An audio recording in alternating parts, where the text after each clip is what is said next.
This year, Jesse and Jonathan raced to first place in the Amazing Race Canada. And now the show is seeking its next batch of contestants.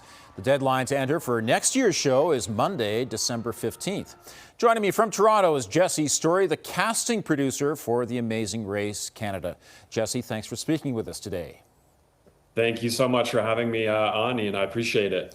You've been with this show since season 1, so tell us, what are the ideal qualities of a winning team?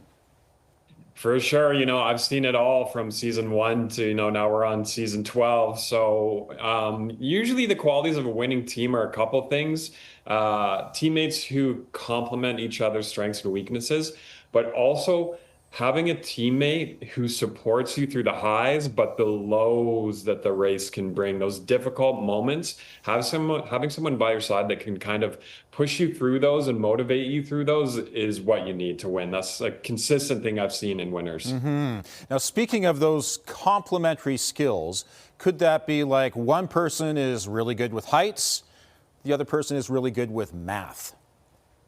Yeah, definitely. That's a great example of it. You also want people, maybe someone has great memorization skills. That's their big thing. And another person is really good at, more active physical stuff. Figuring out, who's going to be the driver, who's going to be the navigator is a big one too. You mentioned fighting through those lows, and a lot of these teams have some pretty strong arguments amongst themselves. You must remember a few of those over the years too. Yeah, I've seen my fair share of arguments. Last season, I'm also a marriage counselor. No, I'm joking. I could be after this, but no. Last season, there was a lot of arguments between teams. Sometimes teams are couples. Nippy and Magoo, I love them to death, but they did argue quite a bit. But you know what they did do? They supported each other through those tough moments, and they got through it. But yeah, they had some arguments. There's also a bit of a cutthroat nature as well versus the other teams where you can get kind of nasty with your competitors, right?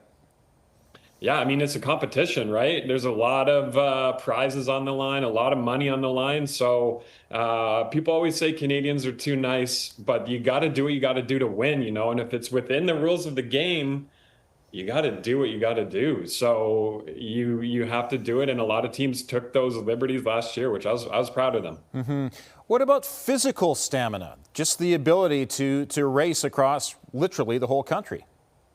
That's a great question. And people always think, they think Amazing Race Canada, you have to be in the best shape of your life. And yeah, you have to be in pretty good shape, but you don't have to be an ultra marathon runner or, a weightlifter. You just have to kind of be in good enough shape to keep a pace up, but it's more mental than physical. And truly, the race is more mental than physical. There was a Calgary pair, brothers, I believe, on the show last year. Tell us about their experience.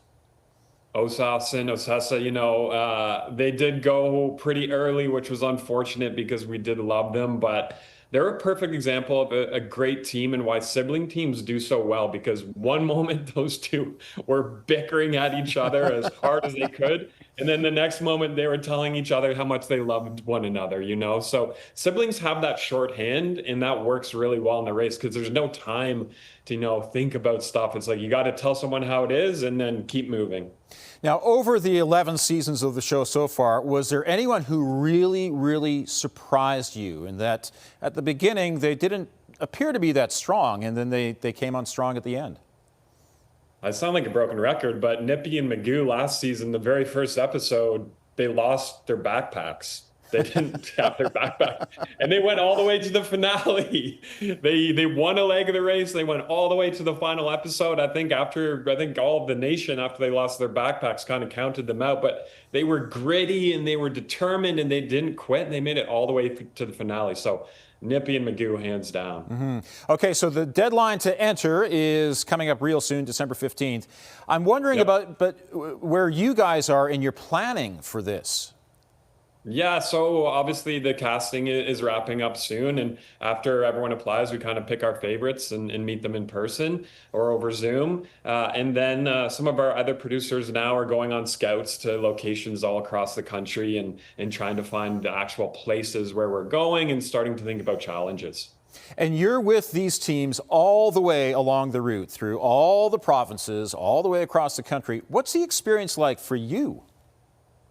It's beautiful. I'm honored to have helped all these teams over the years tell their stories to Canadians. And, I think that's one of the great things we do. Yes, it's a competition, but it's a beautiful platform to tell stories and to inspire Canadians. So for me, it's an honor to be by their side. Sometimes I am a bit of a counselor, to be honest with them.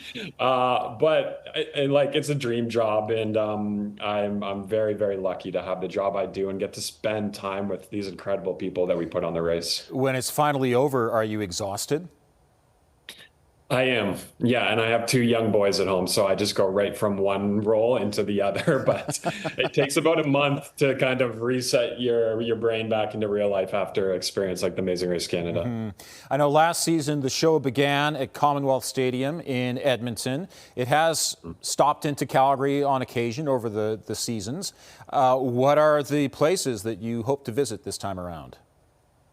I can't divulge too much, or I'll get a phone call right after this telling me that I'm fired for revealing the route. But we're always looking for those nooks and crannies in Canada, and places we haven't been to or places we haven't been to in a while. So you never know when we might float through Calgary. I know we were in Edmonton, your rivals, last year. So who knows? Maybe we'll pass through Calgary this year. You never know. All right. Well, wherever you go next season, best of luck, and thank you very much for joining us. Thank you, Ian. I appreciate it. And Jesse Storey is with the Amazing Race Canada. Casting for next season closes December 15th. To apply, visit ctv.ca/The Amazing Race Canada.